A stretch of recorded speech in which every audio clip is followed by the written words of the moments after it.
voudrais tout d'abord, en tout cas, remercier et féliciter l'Institut francophone du développement durable pour cette initiative, donc d'organiser à Dakar ces assises francophones sur l'environnement, qui regroupent des pays de l'espace francophone, avec des spécialistes, des experts dans le domaine de l'environnement pour échanger, partager des expériences, de bonnes pratiques. C'est ce qu'on appelle le nexus eau, énergie, climat, agriculture.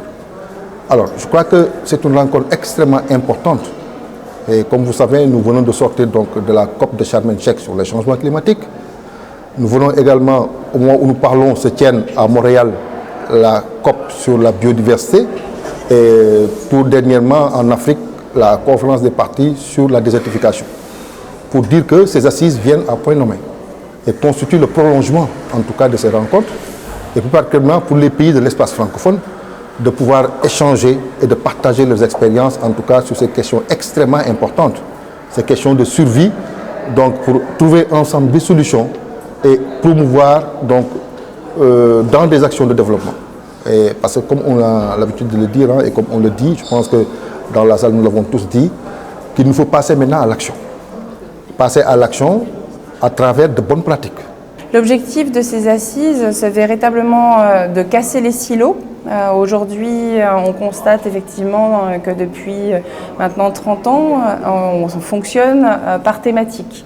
L'eau, l'énergie, la biodiversité, la désertification, le climat, la biodiversité, tout ça, c'est très bien.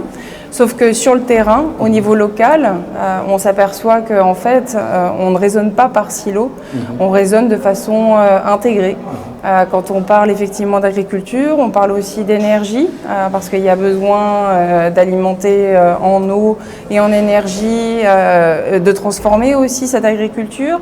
On parle de commerce, on parle d'emploi aussi, on parle d'éviter de déforester, on parle aussi d'enrichir les sols, ou en tout cas de ne pas les appauvrir, de favoriser la diversité biologique, en tout cas d'éviter d'appauvrir aussi cette diversité biologique.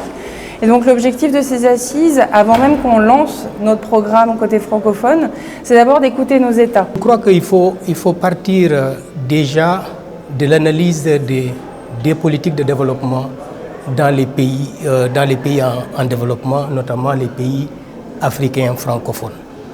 On a toujours opéré de manière cloisonnée, c'est-à-dire il n'y avait pas d'articulation entre les secteurs, au point que, en définitive, on met en œuvre des politiques, on met en œuvre des actions, mais les actions ne peuvent pas avoir de grands impacts au niveau local parce que ce n'est pas articulé. Je prends juste le cas de l'exemple de l'agriculture. Quand on élabore des politiques agricoles, très souvent, on ignore la problématique de l'énergie. Même si on met en avant la problématique de l'eau, on ignore la problématique de l'énergie. Alors qu'en réalité, peut-être que dans plusieurs contextes, il n'y a pas de problème d'eau. C'est un problème énergétique qui se pose. Parce que quand on a de l'énergie, on peut, quand on a de l'énergie, on peut justement approvisionner les populations en eau potable, mais aussi on peut approvisionner le secteur agricole pour les usages productifs.